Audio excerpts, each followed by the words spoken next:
नमस्कार प्यारे साथियों, आज के इस वीडियो में हम टीचिंग एग्जाम्स में पूछे जाने वाले टीचिंग प्रिंसिपल्स यानी शिक्षण के सिद्धांतों पर बात करने वाले हैं। इस वीडियो में अंत तक आप बने रहेंगे तो आपके शिक्षण के सिद्धांत संबंधित जो भी सवाल बनते हैं आप लोगों का एक भी सवाल गलत नहीं होगा, ऐसा मेरी आपसे गारंटी है। ठीक है, चलिए तो सबसे पहले हम बात करते हैं कि जो शिक्षण के सिद्धांत हैं इनका भैया यूज क्या है, ये आपके क्यों इस्तेमाल किए जाते हैं। तो आप कहेंगे कि शिक्षण के अनेक सिद्धांत जिनका ज्ञान एक शिक्षक को होना बड़ा जरूरी है। शिक्षक को बाल मनोविज्ञान यानी जब आप बच्चों को पढ़ाने वाले हो तो उनके जो मन का विज्ञान है, वो कैसे सोचते हैं, उनको किन चीज में इंटरेस्ट आता है नहीं आता है, ये सब कुछ आपको पता होना चाहिए। और इसको समझते हुए ही आपको अपने शिक्षण के जो भी निर्णय करने होते हैं इसी को समझते हुए करने होते हैं। तो यानी इन शिक्षण सिद्धांतों का अनुसरण करके ही आप एक बेहतर शिक्षक बन सकते हैं। जैसे ये सिद्धांत कौन कौन से हैं, तो आप कहेंगे कि शिक्षण के निम्नलिखित सिद्धांत जिनसे आपके हर बार आपको टीचिंग एग्जाम्स में सवाल देखने को मिलेंगे, चाहे वो सीटेट हो, चाहे वो आपका कोई केवीएस, एनवीएस या आपके DSSB के पेडागोजी वाले सवाल होते हैं, तो सभी में यहाँ से सवाल बनेंगे। जैसे शिक्षण के सिद्धांत हम देखें तो आप कहेंगे क्रियाशीलता का सिद्धांत, प्रेरणा का सिद्धांत, जीवन से संबंधित करने का सिद्धांत, रुचि का सिद्धांत, निश्चित लक्ष्य का सिद्धांत, चयन का सिद्धांत, नियोजन का सिद्धांत, व्यक्तिक विभिन्नताओं का सिद्धांत, विभाजन का सिद्धांत, आवृत्ति का सिद्धांत और मनोरंजन का सिद्धांत। ये कुछ सिद्धांत है, एक एक सिद्धांत को हम विस्तार से समझेंगे। सबसे पहला सिद्धांत है क्रियाशीलता का सिद्धांत, प्रिंसिपल्स ऑफ एक्टिविटी। इसका मतलब क्या है, देखिए जैसे आपने देखा होगा कि हम किसी किताब से कोई कहानी को पढ़ते हैं तो उसको क्या होता है, भूल जाते हैं। लेकिन साइकिल चलाना अगर हमें एक बार आ गया और हमने 5 साल तक साइकिल नहीं भी चलाई तब भी हम साइकिल चलाना नहीं भूलेंगे। तो ये क्रियाशीलता का सिद्धांत कहता है कि हमें किसी क्रिया को जब हम शारीरिक सक्रियता के माध्यम से सीखते हैं तो वह लंबे समय तक याद रहती है। तो जब हम किसी चीज को खुद करके सीख रहे हैं, लर्निंग बाय डूइंग है, तो वह लंबे समय तक याद रहेगी। यही क्रियाशीलता का सिद्धांत है। यह सिद्धांत कहता है कि छात्रों को केवल सुनने या आपके पढ़ाने से काम नहीं चलेगा, बल्कि उन्हें खुद करने का मौका हमें देना पड़ेगा। जैसे साइकिल चलाना बच्चा नहीं भूलता, कहा अगर कोई सिर्फ किताब में पढ़े कि साइकिल चलाई कैसे जाती है तो क्या वो कभी सीख पाएगा, आप कहेंगे नहीं। तो ऐसे ही जब आप बच्चे के गणित के टीचर हैं, आप उसको गुणा के सवाल सिखा रहे हैं, भाग के सवाल सिखा रहे हैं, तो आपको वो सवाल सिखाने के बाद बच्चे को अभ्यास करने के लिए, खुद से कुछ सवाल हल करने के लिए देने होंगे। यही है बच्चे का सक्रियता से सीखना। इसके अलावा कक्षा में और अन्य, जैसे आप इतिहास पढ़ा रहे हैं तो आप कहेंगे भाई इतिहास में हम कैसे जो है क्रियाशीलता के सिद्धांत को इस्तेमाल कर सकते हैं। तो आप इतिहास में जब इतिहास की घटनाओं को सुनाएं तो कहानी की तरह सुनाते हुए बच्चों से अभिनय के द्वारा, नाटक, एक रोल प्ले आप करा सकते हैं। तो इससे क्या होगा, उन्हें स्वतंत्रता, जैसे आप स्वतंत्रता आंदोलन पढ़ा रहे हैं तो कौन कौन से आपके मुख्य स्वतंत्रता सेनानी थे, उन्होंने क्या क्या किया, ठीक है, ये सारे आप छोटे छोटे नाटकों के तौर पर बच्चे को खुद से याद रखने और सिखाने के लिए इनका प्रयोग कर सकते हैं। विज्ञान अगर आप बच्चे को पढ़ा रहे हैं तो विज्ञान जैसे आपका गुरुत्वाकर्षण का नियम है, तो आप किसी वस्तु को ऊपर फेंक कर दिखाइए कि हम जब कोई चीज ऊपर फेंक रहे हैं तो वो नीचे ही क्यों आ रही है। ठीक है, तो इस तरीके से बच्चा जो है एक तरीके से आपके खुद करके देखेगा कि हाँ मैंने भी कोई चीज ऊपर फेंकी वो नीचे आ रही है। तो ये आपके करते हुए बच्चे को सिखाना, प्रयोग के माध्यम से सिखाने की बात कही गई है।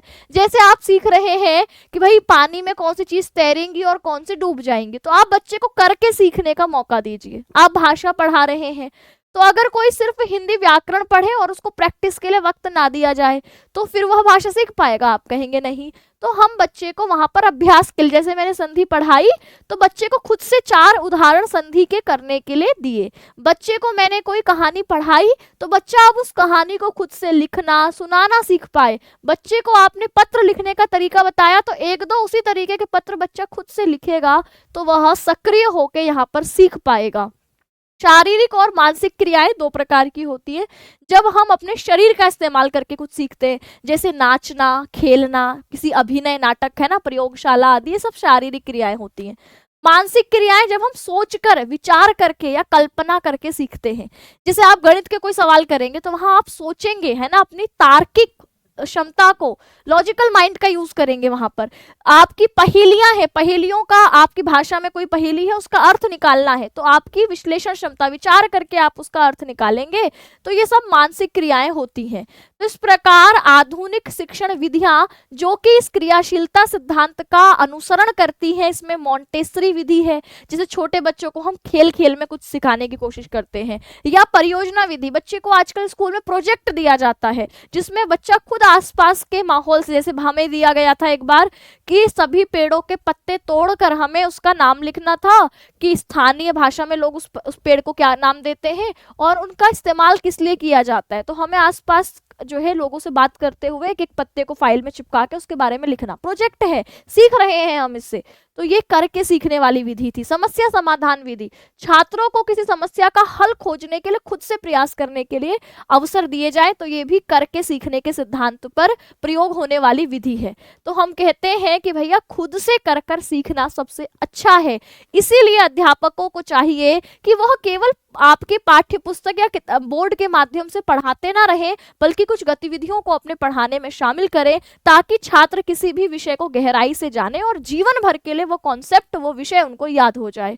अगला हम कहेंगे रुचि का सिद्धांत, प्रिंसिपल ऑफ इंटरेस्ट। यह क्या होता है? देखो, आपको जिस चीज में मजा आता है उस चीज को आपको कितनी भी देर के लिए करवा लिया जाए तो आप खुशी खुशी उसको करेंगे, और वही कोई चीज आपके लिए बड़ी बोरिंग होगी तो आपको उसमें आपके मजा नहीं आएगा, है ना। मतलब आपकी किसी में रुचि ना हो, जैसे मान लीजिए कोई व्यक्ति है, आपको वो पसंद नहीं, तो आपको उससे बात करने के लिए उबकाई सी आने लगेगी।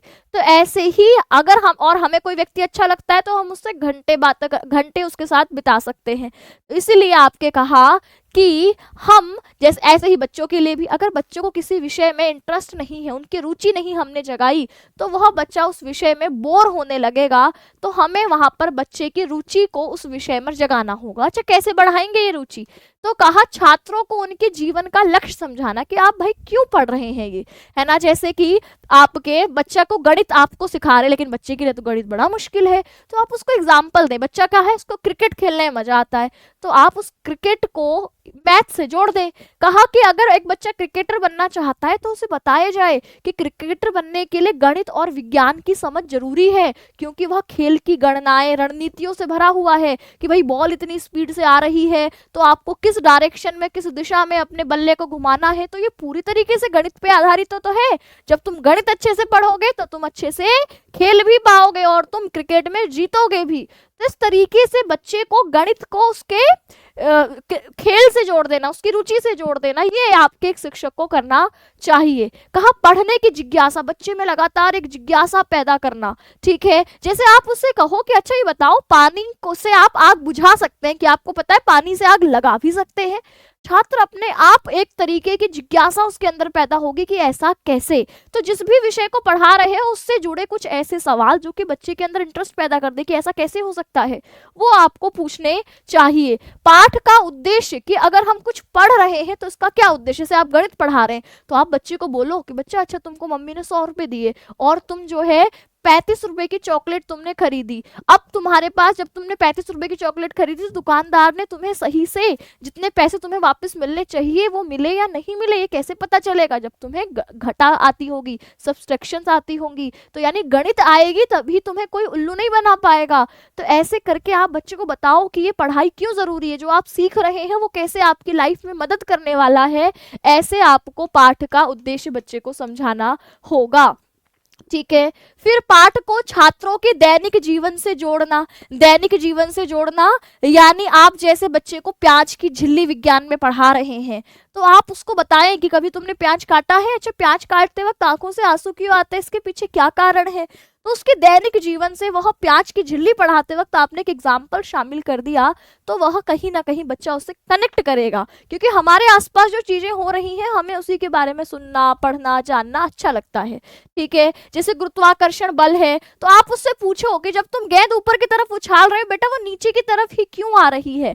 ऐसे एग्जाम्पल्स जो है वह उसको सीखने में मदद करेंगे। जैसे भाषा में आपसे बोलेंगे कि मम्मी तुमसे बोलती है कि नहीं बोलती कि तुम्हारे कान पे जू नहीं रेंगता है, ये टीवी बंद करो, तो कान पे जू नहीं रेंगता है बोलती है, इसका मतलब क्या है? तो आप बच्चे को बताओ कि इसका मतलब है कि तुम क्या हो, बड़े लापरवाह हो, है ना, सुनते नहीं हो किसी बात को, ठीक है, इग्नोर कर देते हो। तो इस तरीके से भाषा की कक्षा में मुहावरे और लोकोक्तियां 9 2 11 हो जाना, 9 2 11 हो जाने का मतलब 9 और 2 को जोड़ने की बात नहीं है, भाग जाना है इसका मतलब। इस तरीके से जो हमारे डेली लाइफ में जो मुहावरे, लोकोक्तियां या भाषा की जो भी चीजें प्रयोग हो रही हैं उसको बच्चे को एक सही तरीके से समझाना। फिर है सहायक सामग्री, कि जब मैं कोई विषय पढ़ा रही हूँ तो उसमें मुझे हो सकता है मैं आपके सामाजिक विज्ञान पढ़ा रही हूँ तो मुझे एक नक्शे की जरूरत पड़े, ग्लोब की जरूरत पड़े, तो उस तरीके से पढ़ाते वक्त इस विषय को पढ़ाने के लिए मुझे जो जो सहायक सामग्रियों की जरूरत है अगर उसको मैं अपने पास रखूंगी तो इससे क्या होगा, बच्चे का इंटरेस्ट उसको और रोचक लगेगा। जैसे सिर्फ किताब पढ़ाने की बजाय हम कुछ चित्र दिखाएं बच्चे को, कुछ वीडियोस दिखाएं, कुछ मॉडल्स, कुछ खेल, कुछ गतिविधियों का शामिल करेंगे तो इससे क्या होगा, बच्चे का इंटरेस्ट खुद ब खुद सीखने के लिए पैदा होगा।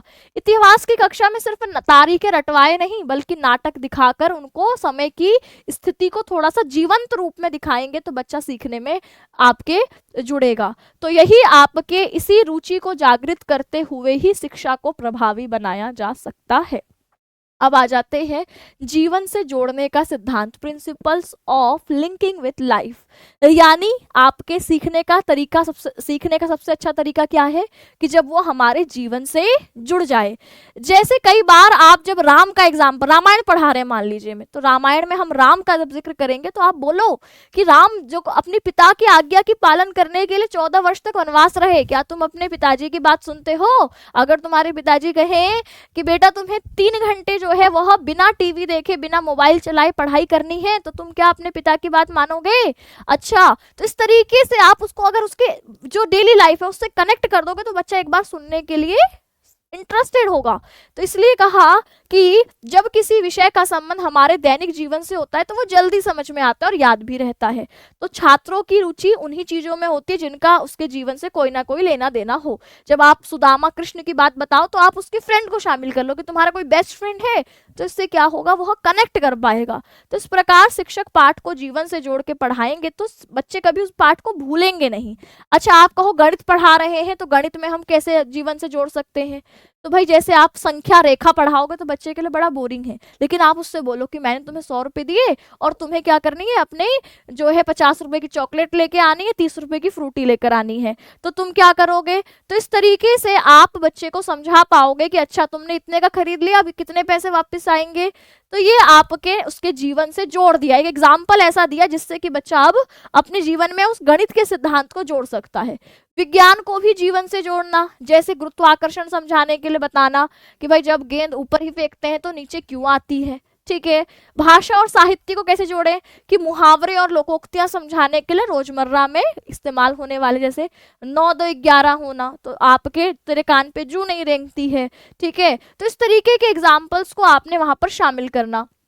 इतिहास को जीवन से जोड़ना, जैसे सोचो कि अगर आपके हमें आजादी नहीं मिली होती तो हमारा जीवन अभी कैसे होता, सोचो सोचो, है ना। पर्यावरण और सामाजिक विज्ञान को जीवन से जोड़ना कि अगर हम जो है पेड़ों को सिर्फ काटते ही जाएंगे तो क्या नुकसान होगा, ठीक है। आप गर्मी में आपकी सड़क से चलते हुए आ रहे हो तो कई बार आप जो है, या बारिश हो रही है, आपकी कड़ी धूप है, तो आप कई बार पेड़ के नीचे छाया लेने के लिए रुकते हो, लेकिन क्या होगा जब पूरी तरह कहीं आपको कोई पेड़ ही नहीं दिखेगा, ठीक है। और जो आप सांस ले रहे हो उसमें ऑक्सीजन है और ऑक्सीजन हमारी जो है वह हमें पेड़ों से मिलती है। तो बच्चे को समझाओ कि अगर सब पेड़ काट देंगे तो बताओ हम सांस कैसे लेंगे, तो बच्चा उससे कनेक्ट करेगा।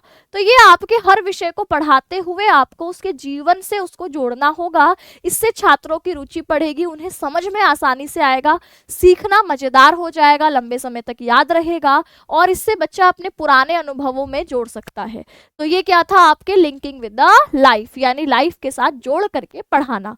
अब हम आ जाते हैं निश्चित लक्ष्य का सिद्धांत। निश्चित लक्ष्य का सिद्धांत क्या होगा कि भाई जैसे मैं घर से निकली और मुझे ये पता ही नहीं कि मुझे जाना कहाँ है, ठीक है, रास्ता क्या है जाने का, तो ये जब मुझे लक्ष्य पता नहीं होगा तो मैं भटकते ही रह जाऊंगी। तो इसीलिए अध्यापक क्या सिखाने वाला है, मैं क्लास में गई हूँ मुझे पता ही नहीं आज मुझे पढ़ाना क्या है, ठीक है, और इसके द्वारा बच्चे को सिखाना क्या है कुछ नहीं पता, तो फिर हम पूरे जो आपकी क्लास कक्षा का समय होगा उसको बर्बाद कर देंगे। तो इसीलिए अध्यापक को यह पहले से पता होना चाहिए कि वो आज सिखाने क्या जा रहा है और उस सिखाने का उद्देश्य क्या है। जब शिक्षक का उद्देश्य स्पष्ट होगा तो वो एक सही स्ट्रेटेजी के साथ पढ़ाएगा और जो लक्ष्य उसने बना रखा है उसको प्राप्त करने के लिए वह मेहनत भी कर पाएगा। तो इसके दो पहलू हैं कि अध्यापक को शिक्षण का उद्देश्य स्पष्ट होना चाहिए। जैसे इतिहास की कक्षा में स्वतंत्रता संग्राम पढ़ाना है तो उसको पता होना चाहिए कि ये कौन सी क्लास को पढ़ा रहा है। अच्छा, इनके लिए केवल स्वतंत्रता संग्राम में कौन कौन सी घटनाएं हुई थी ये जानना जरूरी है। अगर बड़े बच्चे होंगे तो उसके प्रभाव फिर क्या क्या पढ़ा इसको विस्तार से बताना जरूरी है। तो ये आपके उसके दिमाग में क्लियर होना चाहिए कि उसको स्वतंत्रता संग्राम के बारे में बच्चों को क्या बताना है। और फिर आपके छात्रों को भी सीखने का उद्देश्य, तो छात्र क्यों सीखे इसके लिए भी आप उनको जो है थोड़ा सा उनको आइडिया दे सकते हैं। जैसे वो क्यों पढ़ रहे हैं तो वो ज्यादा ध्यान देंगे। जैसे आप कभी कहें कि भाई तुम्हारे एग्जाम में यहाँ सवाल आएगा, तो बच्चे को पता था अच्छा सवाल आएगा तो वो उसको इंटरेस्ट के साथ सुनता है क्योंकि उसका मतलब वहां पर जुड़ रहा है, उसको उद्देश्य पता है कि एग्जाम में सवाल आएगा, मुझे यहाँ पर 5 नंबर का सवाल बनेगा, तो वो ध्यान से उस बात को सुनता है। तो अगर छात्रों को बताया जाए कि गणित में प्रतिशत सीखने से वो दुकानों पर कहते हैं कि भैया 30% आपके ऑफ है, 50% ऑफ है, 70% ऑफ है, तो तुम्हें पता चलेगा अच्छा इतना ऑफ है तो मतलब तुम्हें इतना फायदा होगा। तो ये आपने क्या कर दिया, उसको वह क्यों सीखे इस चीज को, उसकी डेली लाइफ में ये कहाँ काम आने वाली है उससे जोड़ दिया। तो यदि उन्हें यह समझाया जाए कि स्वतंत्रता संग्राम पढ़ने से वो अपने देश के संघर्ष को समझ पाएंगे, उन्हें पता चलेगा कि भाई हमारा जो है कितने संघर्षों के बाद हमें आज़ादी मिली, फिर हमारा संविधान बना, संविधान ने हमें क्या क्या अधिकार दिए, इसको एक गहराई से वो समझ पाएंगे। फिर आगे कहा इस सिद्धांत के लाभ है कि एक शिक्षण को सही दिशा मिलती है। जैसे आपको अगर पता है, जैसे आपको पता ही ना हो कि आपको कौन सा एग्जाम देना है, तो आप जब तैयारी करेंगे तो आप पे भटकाव बहुत होगा। और वहीं आपको पता है कि आपको सीटेट के लिए पढ़ना है, कि आपको केवीएस के लिए पढ़ना है, कि आपको DSSB के लिए पढ़ना है, तो आपके दिमाग में जब पता होता है कि इसके लिए पढ़ना है तो फिर आप एक फोकस्ड तरीके से तैयारी करते हैं। तो इसीलिए यह आपकी एक सही दिशा आपको देता है, एकाग्रता के साथ पढ़ने में मदद करता है, सीखने की प्रक्रिया अधिक प्रभावी हो जाती है और रिजल्ट देने वाली परिणामकारी हो जाती है, और इससे अधिक व्यवस्थित और सीखना लक्षित भी होता है। तो ये आपके का हमारा निश्चित लक्ष्य का सिद्धांत है ना। अब है चयन का सिद्धांत। चयन का सिद्धांत यानी आपके प्रिंसिपल्स ऑफ सिलेक्शन। यानी कि आप कल्पना कीजिए कि आप मेले में गए हैं जहां बहुत सारी दुकानें हैं, क्या आप हर दुकान से कुछ खरीदेंगे? तो आप कहेंगे नहीं, मैं हर दुकान से क्यों खरीदेंगे, तो आप वही चीज तो खरीदेंगे जो आपको चाहिए होगी, यानी आप अपनी जरूरत को समझेंगे और उसके बाद कुछ खरीदेंगे। तो चयन का सिद्धांत कहता है कि ठीक इसी प्रकार शिक्षण में भी चयन का सिद्धांत लागू है कि बहुत सारी शैक्षणिक सामग्री, किताबें, पाठ्यक्रम, कहानियां, बहुत सारी चीजें हैं, लेकिन सब कुछ तो नहीं पढ़ा सकते। तो इसीलिए उन चीजों का चयन करना कुछ छात्रों के लिए उपयोगी और समझने योग्य, हमें ये भी एक ध्यान में रखना है कि छात्रों के लिए उपयोगी भी हो, साथ में उसके समझने योग्य। जैसे प्राथमिक स्तर का बच्चा है तो उसको कितना बताना है, अगर माध्यमिक स्तर का है तो उसको कितना बताना है, अगर आप एक कॉलेज के बच्चे को, उच्च स्तर के बच्चे को पढ़ा तो उसको कितना बताना है। तो ये आपके चयन का सिद्धांत कि आप किन चीजों को क्लास में बताते हैं। इस सिद्धांत के मुख्य बिंदु कि छात्रों की उम्र और उसके मानसिक स्तर के हिसाब से सामग्री को चुन लिया, पाठ का उद्देश्य तय कर लिया कि अच्छा आपके बच्चों को क्या सिखाना है, बच्चे को आज लोकोक्तियां एवं मुहावरे सिखाने हैं, तो उस लोकोक्तियां मुहावरे बच्चे की सही आयु के हिसाब से हमने चुने, और उसको पढ़ाने के लिए मैं हो सकता है कुछ चित्रों का इस्तेमाल करूं, कुछ उसके एग्जाम्पल्स वाक्यों के साथ उन मुहावरों का बताऊं, तो वो सामग्री मैं चुन लूं जो जो विषय से जुड़ती है। इसके अलावा जो अनावश्यक चीजें आपके सिलेबस में है या किसी पाठ में है उसको हटाना कि भाई ये जरूरी नहीं है, ये जरूरी है बताना। छात्रों की रुचि को लगातार ध्यान रखना, ठीक है। फिर कहा इसके सिद्धांत के लाभ है कि छात्रों को वही पढ़ाया जाता है जो उनके लिए उपयोगी, जो आपके एग्जाम के लिए उपयोगी होगा वही मैं पढ़ाऊंगी, है ना। जैसे मैं सीटेट की तैयारी करवा रही हूँ तो मैं देखूंगी भाई कौन सा सवाल बन सकता है, वही तो पढ़ाऊंगी, जो नहीं उपयोगी नहीं है उसको हटा दूंगी, है ना। इसी को चयन का सिद्धांत कहते हैं। इससे शिक्षण रोचक प्रभावी बनता है, छात्रों की समझ के अनुरूप शिक्षण सामग्री भी तय होती है, और इससे दोनों का समय बचता है, दोनों की ऊर्जा बचती है, ठीक है। तो ये आपके चयन का सिद्धांत था। अब आ जाते हैं नियोजन का सिद्धांत, प्रिंसिपल ऑफ प्लानिंग। अच्छा ठीक है, मुझे संडे है, छुट्टी है और मुझे अपने एक दोस्त के घर जाना है। अब दोस्त के घर जाना है लेकिन मैंने कुछ प्लानिंग नहीं करी कि भाई दोस्त के घर जाना है तो उसके लिए कुछ लेकर जाऊं, ठीक है, उसके घर में कौन कौन होगा, ठीक है, और कौन कौन होगा और मैं कितने समय पर पर जाऊंगी, कितने समय पर आऊंगी, ठीक है, और दोस्त से मिलने जा रही हूँ तो मेरे मिलने का क्या उद्देश्य है, ये सब प्लानिंग का हिस्सा है। अगर ये नहीं होगी तो मैं दोस्त के यहाँ जाके आ भी जाऊंगी और मुझे ऐसा लगेगा कि मैंने ये गड़बड़ कर दी, ये गड़बड़ कर दी, ये गड़बड़ कर दी। और हो सकता है सबसे पहले तो ये जरूरी है ये पूछना कि भाई तुम घर पे हो कि नहीं, पता चले मैं उसके घर पे गई, उसके घर पे ताला लगा है। तो ये सारा हिस्सा होता है नियोजन का, प्लानिंग का। तो ऐसे ही अध्यापक बिना किसी तैयारी के कक्षा में पढ़ाना चले जाए तो वो बिल्कुल अव्यवस्थित और प्रभावहीन हो जाएगी। इसलिए पढ़ाने से पहले नियोजन, प्लानिंग बहुत जरूरी है, ठीक है, कि आप इस विषय को पढ़ाएंगे तो इस, जैसे आपने संधि पढ़ानी है तो संधि पढ़ाने के लिए किन विधियों का इस्तेमाल करेंगे, किन एग्जाम्पल्स को क्लास में शामिल करेंगे, फिर बच्चों से क्या सवाल पूछेंगे, ये सब कुछ प्लानिंग का हिस्सा होता है। कहा पाठ को जैसे छोटे छोटे चरणों में बांटना, जैसे कोई फिल्म देख रहे हैं तो फिल्म आपने पूरी 3 घंटे की देखी, लेकिन वो फिल्म एक बार में नहीं बन गई थी, उस फिल्म को छोटे छोटे छोटे सीन से जोड़ करके एक पूरी फिल्म का निर्माण हुआ है। तो ऐसे ही आपको अध्यापक को भी अपने पाठ को स्टेप बाय स्टेप जो है पढ़ाने की योजना बनानी होगी। अध्यापक पहले ही तय कर ले कि उस क्या पढ़ाने वाला है, कैसे पढ़ाएगा, किन तरीकों को शामिल करेगा, किन गतिविधियों को शामिल करेगा, ठीक है। संभावित समस्याएं कि बच्चे को कहाँ दिक्कत आ सकती है, कौन सी चीज उसको मुश्किल लग सकती है, इसको आप पहले ही तैयार रह जाओगे। अच्छा बच्चे को यहाँ मुश्किल लगेगी, अच्छा आपने कोई एग्जाम्पल दिया बच्चे के समझ में नहीं आया तो आपके पास तुरंत दूसरा एग्जाम्पल तैयार होना चाहिए, ठीक है। सामग्री आपकी जो भी आप पढ़ाने वाले हैं सब कुछ पहले से तैयार है, यानी कि कक्षा में जा रहे हैं और आज आप ज्यामिति पढ़ाने वाले हैं और आपका पता ही नहीं कि भाई ज्यामिति के लिए जो चीजें जरूरी है, आपके प्रकार हैं, स्केल है, वो जब आपके पास है ही नहीं। छात्रों की भागीदारी पर कि लगातार हर बच्चा जो है पार्टिसिपेट करे, ये भी आपको ध्यान रखना होगा। ये भी प्लानिंग का हिस्सा है कि हर बच्चा, चाहे वो कमजोर हो या होशियार हो, वो हर बच्चा क्लास में शामिल हो, इसके लिए मैं क्या कर सकता हूँ, है ना। नियोजन के लाभ, इससे भी पढ़ाई व्यवस्थित होती है, प्रभावी होती है, समय बचता है, छात्रों की रुचि बनती है, जो अचानक आने वाली समस्या थी उसको आप पहले से निपट गए हो, ठीक है, और इससे छात्रों की भागीदारी को भी सुनिश्चित किया जा सकता है। तो अगर अध्यापक अच्छी योजना बनाकर पढ़ाएगा तो पढ़ाना रोचक बनेगा, मतलब वही सारे लाभ इसमें भी होने वाले हैं। अब आ जाते हैं विभाजन का सिद्धांत यानी प्रिंसिपल ऑफ डिवीजन। अब जैसे मेरे को ऐसी किताब दे दी जाए जिसका मुझे कुछ सर पैर नहीं पता कि भाई कहाँ इसका कौन सा चैप्टर शुरू हो रहा है, कहाँ पे खत्म हो रहा है, कौन से एग्जाम्पल्स हैं इसमें, है ना, ऐसी मुझे कोई किताब दे दी तो मुझे उसको इंटरेस्ट नहीं आएगा पढ़ने में। तो ऐसे ही बच्चे को अगर यह नहीं पता कि भाई इस चैप्टर को हम इस तारीख से इस तारीख तक खत्म करेंगे, इतने पार्ट्स में पढ़ेंगे, तो बच्चे के लिए वो बड़ा मुश्किल हो जाएगा, पहाड़ सा हो जाएगा जिसको वो चढ़ने की हिम्मत ही नहीं कर पाएगा। तो इसीलिए आपको क्या करना है, बच्चे को छोटे छोटे में भागों में बांट कर, उसके लिए तो एक मोटी किताब अपने आप में जो है डर जाता है वो इतनी मोटी किताब देख के मैथ्स की। तो आपको बच्चे को बताना है कि हम एक चैप्टर पढ़ेंगे, एक चैप्टर में भी ये वाला हिस्सा इस दिन पढ़ेंगे। तो इससे छोटे छोटे टुकड़ों में बांटकर बच्चे को पूरा आपको पढ़ाई करवानी है। इस सिद्धांत के मुख्य बिंदु कि पाठों को पहले छोटे छोटी इकाइयों में बांट देना, फिर उसके बाद प्रत्येक इकाई को पूर्ण और समझनी होगी। फिर वो जहाँ कुछ मुश्किल आ रही है बच्चे को समझाने के लिए आपके पास उदाहरण हो, एग्जाम्पल्स हो, पढ़ाने का तरीका क्रमबद्ध हो, ये नहीं कि आज पहला पढ़ाया फिर परसों 11वां पढ़ाएंगे, फिर आप जो है बीच में 8वें चैप्टर पर ले आएंगे, नहीं, एक क्रमबद्ध एक सिस्टमेटिक तरीके से बच्चे के दिमाग में सारी चीजें जानी चाहिए, नहीं तो फिर से वो कंफ्यूजन बच्चे के दिमाग में पैदा करेगा। इससे पढ़ाई रोचक और प्रभावी बन सकती है, ठीक है। ये लाभ आपको पता ही है, सभी से आपके जो है लाभ वही से बिल्कुल ठीक ठीक हो रहे हैं, ठीक है। तो यदि कोई बिना विभाजन के पढ़ाए तो बच्चे को कठिनता होगी, वो ऊब जाएंगे, तो इसलिए छोटे छोटे पाठों में पढ़ाना चाहिए। अब है दोहराने का सिद्धांत, प्रिंसिपल्स ऑफ रिवीजन। अच्छा एक फिल्म आपने देखी, एक बार देखी, कुछ मोटी मोटी कहानी समझ में आई, कुछ समय बाद भूल गए। अगर एक फिल्म हमने बहुत बार देख ली है, जैसे हम आपके हैं, कौन फिल्म है, DDLJ है, दिलवाले दुल्हनिया ले जाएंगे, उसका हमें एक सीन पता है कि अब ये आएगा, क्यों, क्योंकि हम बहुत बार देख चुके हैं।